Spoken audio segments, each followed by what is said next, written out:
So with Aventurine Waveflair coming up as the second half character of 4.5, I'm sure many people are wondering if he is actually worth using your stellar Jades on. In this video, we're going to be going over Aventurine himself and what makes him strong. Then we'll be talking about reruns to consider, and this one's easy just because the live stream did happen, so 2 of them are confirmed for next update. But I'll also be talking about a bit of characters that might rerun next patch. And then I also want to talk about the potential strength of the 4.6 character Pearl and how she might actually help out Aventurine. Then I'll loop back to Aventurine talking about his vertical investment and why it's so insane, but also the caveat it has for being insane as it is. And then finally, if Aventurine is worth it for you. Stuck grinding in Honkai Starro? Need stellar Jades fast? We've got you covered. Head over to U7Buy, your ultimate gaming hub for safe, fast, and cheap in-game top-ups. Whether it's Starro or your other favorite games, U7 delivers instantly and players love it. Check out their Trustpilot reviews, they're actually top ranked. On the Honkai Starro top-up page, you can recharge your account in seconds. When you head over to the page, all you need to do is pick the pack you do want, enter your UID and server, and buy now. If you want codes and coupons to apply, be sure to create an account for proper savings. USD is the recommended usage currency for best saving. Once everything is set, you can see the savings you're about to get. Want even extra savings? Be sure to use code PRESR at checkout for 5% off. Perfect for last minute pulls or surprising a friend. Click on the link in the description, recharge fast, save more, and keep blazing those trails. So for starters, let's talk about Aventurine himself. So Aventurine is a full-on main DPS that is able to function on either a higher frequency non-elation team or just the generic elation team. This is thanks to his A4. His A4 does state if there is another elation character on the team, Aventurine will increase everyone's elation by 20%, while Aventurine himself gets an additional 80%. However, if Aventurine is the only elation character on the team, his elation skill is now considered a follow-up attack. Allies attacking give Aventurine 2 points of certified banger and a punchline, and also will increase Aha's speed by 25, with the speed boost lasting until the end of Aha instant. So this is a very, very unique thing to Aventurine right now, as we do know the other elation main DPSs, so if you just run Silver Wolf or Evanescia, or even main DPS Sparkly, they function alongside just other elation teammates. You want them to speed up the Aha instant formula. Aventurine is the quite literally only character that can do this, which allows him to be ran with a bunch of non-elation characters. So you can go one route of just running him on a generic Yao Guang plus EMC and then sustain team,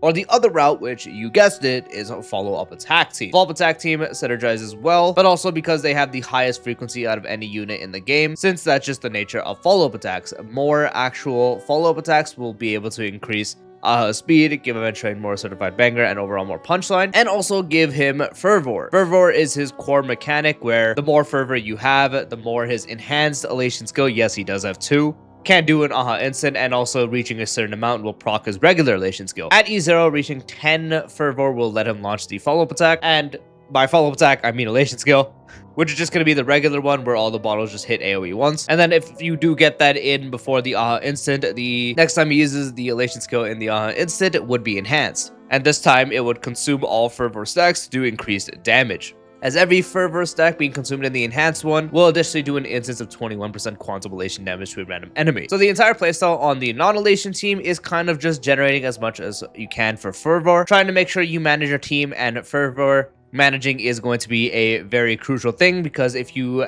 end up overcapping and then you use a bunch of abilities, you're wasting so much potential to be done after the Aha instant when it resets it, because Aha instant does reset fervor. While on the elation team, you kind of just function as normal. You don't really cap his stuff out, since the elation team for him doesn't have a bunch of frequency, and you're just kind of playing him as like a regular elation DPS. So on that side, it's easier to use, but on the follow-up team, it's a lot more managing. Although that's kind of why the follow-up team is a lot better than his elation team as of currently. He's also a speed scaler, so more speed you get, the more increase to elation he can also get, more actions to reset his A6, which is able to give him an additional fervor stack when someone on the team is using an attack. He also does have a 48% crit damage to the entire team, so some team-wide buffing. But yeah, the entire playstyle is to manage around fervor, be timing your elation skills properly, making sure you have a good amount of fervor built up for the Aha instant, where basically all his damage would be going. But then jumping away from Aventurine for a sec, talking about the reruns. So as we do know, the 4.5 livestream did confirm the reruns of Hyacine and Astral. Hyacine has rerun quite a few times, but her vertical is strong, and then anyone that still is missing her now has a chance to get her, and Astral is a big good pickup, especially with how strong he is now. So Hyacine herself, as I mentioned, most people will probably already have her. She's basically always a requirement if you're ever running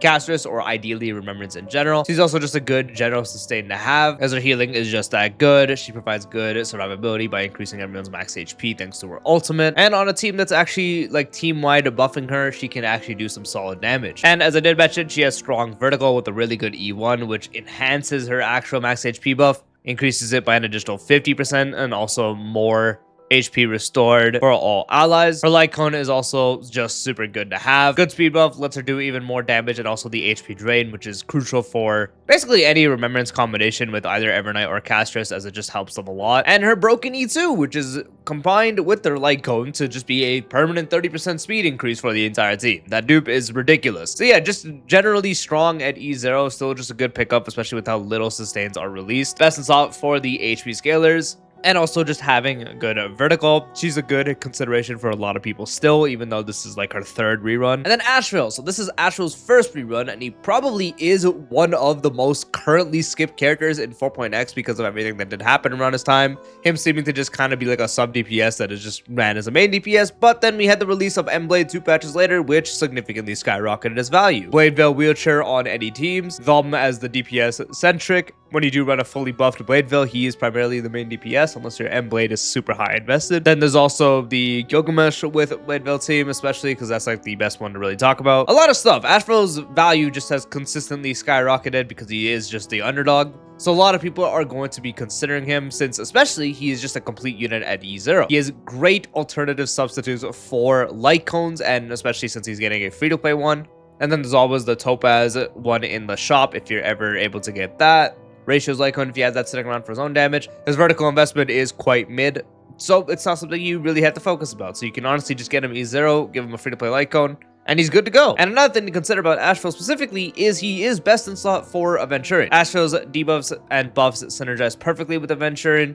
His super high frequency is great for fervor accumulation on Aventurine's teams as well. So Asheville is basically another like must-have teammate if you are considering Aventurine. And then I want to talk about the upcoming 4.6 characters. So this part is going to be talking about Pearl for a little bit. Of course, her stuff isn't really out, so we don't necessarily know what she does. We're just going off assumptions and some stuff that was going around the internet. So the current assumption is she is going to be a sustain, which would mean the Elation teams are finally getting their sustain. There is a chance that she's going to be providing a lot of stuff for Aventurine as well, just because Aventurine sustain-wise really does not have anything. Hyacine E2 is basically the only like good thing for him because it's the speed buff, but that's obviously not going to be the main assumption here. So Hyacine without E2 isn't really providing anything besides if you had the light cone for vulnerability. Permanent Dawning, he just has higher frequency. His attack buff is basically almost entirely wasted on Aventurine. Whoa, she just has her energy. Same thing with the attack buff, it just doesn't do anything for him. So there isn't really a sustain that does much for him. So the assumption is Pearl is going to be another like must-have pickup for anyone going for Aventurine, but the problem does arise with how his trace does work. He has to be the only Elation character to be able to enable the follow-up team.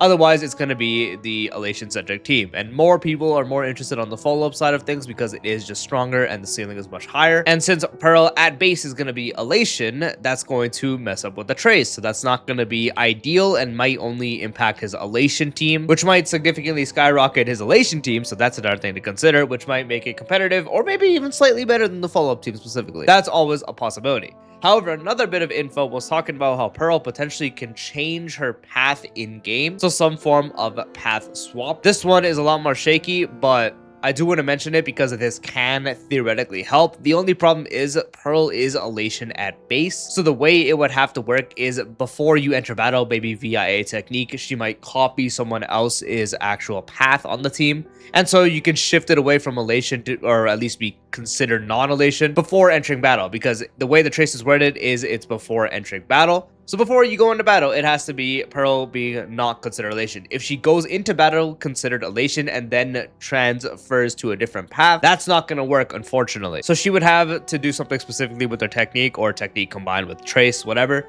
And if she does that, she can actually be a sustain for him on the follow-up team. Also, just a funny little tidbit, all 10 Stonehearts IPC stuff is related to follow-up attacks, usually always. Literally every single 10 Stoneheart has had a follow-up attack so far. So it wouldn't be too far-fetched to assume that Pearl might have one and could also just work with Aventurine. Since also IPC, or just 10 Stonehearts in this case, playable-wise also can work with each other basically on any time of the release. But yeah, now we're getting a bit off topic. Anyway, Pearl, potentially really good buff for the Elation team. That's practically going to be something. Her just being in Elation Sustain is going to be most likely more valuable than really any of the other sustain options. But for the better team, the follow-up team, she would have to do something that would let her not be considered Elation before entering battle, which might be hard to imagine just because we've never had something like that, but it is obviously possible. But then we cycle back to Aventurine talking about his vertical investment. This is a very important part to discuss about Aventurine because he probably has some of, if not the overall best DPS vertical investment there is. However, this does come at a bit of a cost for anyone who can't at least pull for his E1. So his E1 will give him all type res pen increased by 24% and enhance his talent, letting his fervor reaching one stack of either 10, 20, or 30. It will let him use his Elation skill. Don't know why I said one stack, ignore that. But if he reaches 10, 20, 30 points, he gets to use his Elation skill. This is the dupe that is required to make Aventurine a actual character. I'm gonna be honest, using Aventurine at E0 feels really rough because you just have the Elation skill at 10 fervor, and that is it. Then it's pretty much just waiting for the instant go off, build up fervor, do that, and then repeat. This E1 allows him to use it at 20 points and at 30 points, which is the current cap at E0. And also, the all-type res pen increase is very big. So at the cost of actually having such insane vertical investment, E1 is pretty much the baseline. Without E1, he feels so much worse. And I honestly would not overall recommend Aventurine without his E1. That E1 is what makes him a character, but it makes him so strong of a character because he's really good. His kit has a lot of good things, but his E1 is what makes the kit properly coherent and then it makes him from being this kind of like really odd DPS to a really insane DPS. And then his E2 as well is also incredible. So it increases the max limit of fervor to 50, so you go from 30 to 50. Also lets you use his Elation skill from fervor reaching 40/50, and an Elation skill will additionally give Aventurine 4 fervor. So this helps you a lot with any overcapping issue, and also helps you generate fervor a lot easier as now every Elation skill will give him 4 fervor. Increasing his stack limit up by 20 lets you get 2 more Elation skills, and that is a significant damage increase. So on top of having an insane E1 that makes him really good and is basically the baseline, he also has a really insane E2 on top of that. His icon is also good, 18% crit rate, also giving the wearer a 24% speed increase, which eventually scales off speed, so that's good. And also being able to increase the wearer's Elation by 40%, and the wearer using Elation skill 3 times recovers a skill point, or just at the start of each way. So crit rate, you do want to build him with crit, get him to 100% as usual, so that's great. 24% speed increase is a lot, that's really good, and also the 40% Elation increase is very nice. However, his E1 and E2 are both further increases. As I mentioned, E1 is basically the baseline and E2 is insane.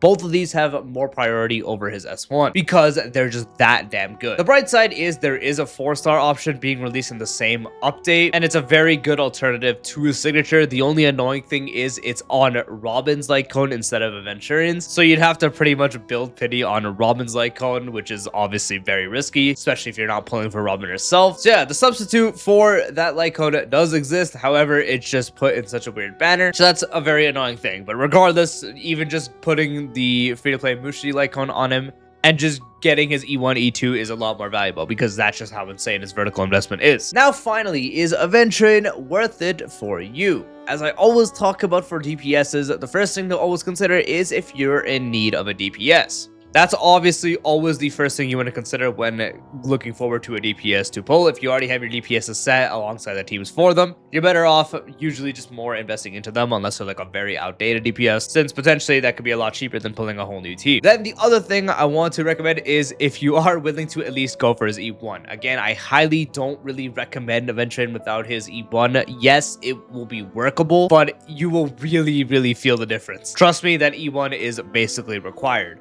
All because he's going to clear when he releases, when, you know, everything is going to be shilling that kind of playstyle. You might not feel it, but the moment that stuff goes away, you're going to very much want that. Plus, it's just such an insane dupe to put in his base kit. That makes it that much more valuable. So I would highly advise to at least get his E1. Then he becomes a lot, and I mean a lot better to become recommended. And then also having a team for him is a no-brainer. If you already have Asheville ready, that's fantastic. Or if you don't, you're willing to pull Asheville, as that is his best teammate by far. If not Asheville, if you at least have the Elation team ready for him, then that's still fine. The Elation team will definitely suffice, but Asheville is just on the better team. at least as of now, and is his overall best teammate. So those are basically the main requirements to consider him. If you are in need of a DPS, you are able to get his E1 at least, and then you have a form of either the Elation team just ready for you to use. So definitely 100% Yao Guang, and then Elation Trailblazer, but you can also substitute them for a lot of other options. Like, honestly, you can even put Asheville or Blade or even the new Robin on that spot if you're pulling for her. And then for follow-up teams, at least having Asheville, the other parts are substitutes.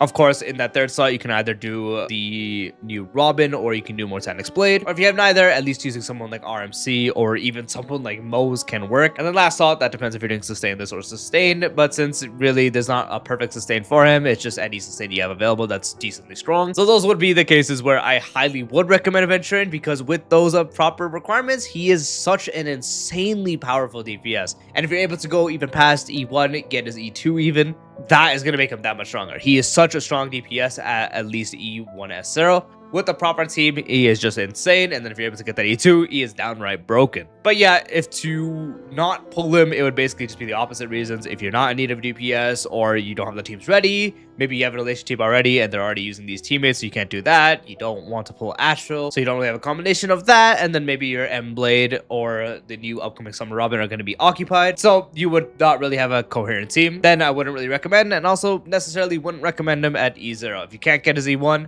or at least future plan of getting his E1 on his next rerun, then I wouldn't necessarily recommend him either, as that E1 is just so strong and basically required. But that is the video talking about Aventurine and if he is worth your Jades. I do hope you found this video helpful. If you did, drop a like, it would be greatly appreciated.